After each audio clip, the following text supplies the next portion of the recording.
Rheumatoid arthritis முடக்குவாதங்க. அது இன்னைக்கு ரொம்ப நிறைய பேஷண்ட்ஸ் சொல்கிறாங்க. பட் அந்த பேஷண்ட்ஸ்க்கு ஒரு முக்கியமான டவுட் இருக்குங்க. சார், எனக்கு முடக்குவாதம் இருக்குது, நான் எக்ஸசைஸ் பண்ணணுமா, பயிற்சிகள் கண்டிப்பாக பண்ணணுமா? சில டாக்டர்ஸும் முடக்குவாதத்துக்கு நீங்கள் பயிற்சிகள் பண்ணக்கூடாது அப்படின்னு சொல்லியிருக்காங்க. அது ரொம்ப தப்புங்க. அது முடக்குவாதம் மெயினாக பார்த்தீங்கன்னா குட்டி குட்டி ஜாயின்ஸை போய் அஃபெக்ட் பண்ணும், மூட்டுகளையும் அஃபெக்ட் பண்ணும், முட்டியும் அஃபெக்ட் பண்ணும்.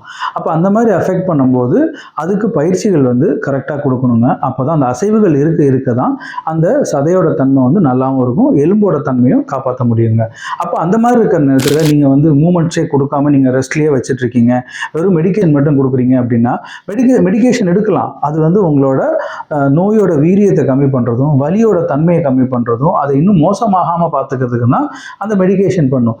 ஆனால் ருமட்டாய்டு ஆர்த்ரைட்டிஸ் ப்ரோக்ரெசிவ் டிட்டோரியேட்டிங் டிசீஸ், நாளடைவாகும் போது அது டிட்டோரியேட் ஆகும் அப்படின்றது அதோட ப்ராப்ளமே, அந்த தன்மையே. அப்போ நம்ம அதுக்கு கரெக்டான பயிற்சிகளை நம்ம கரெக்டாக பண்ணோம்னா சரியாயிடும். ஒரு 40 வயசில் கண்டுபிடிக்கிறாங்கன்னா கரெக்டாக நீங்கள் எக்ஸசைசஸ்லாம் பண்ணி வந்தீங்கன்னா ப்ராப்ளமே இருக்காதுங்க. எங்கள்கிட்ட எவ்வளோ பேஷண்ட்ஸ் இருக்காங்க, 10-12 வருஷமாக ருமட்டாய்டு ஆர்த்ரைட்டிஸ் கண்டுபிடிச்ச பேஷண்ட்ஸ் இருக்காங்க. இன்னை வரைக்கும் டிஃபர்மேஷன்ஸ் கிடையாது, சதைகளில் வேரியேஷன் இல்லை, அவங்களோட மாத்திரைகளும் கம்மியாக தான் எடுக்கிறாங்க.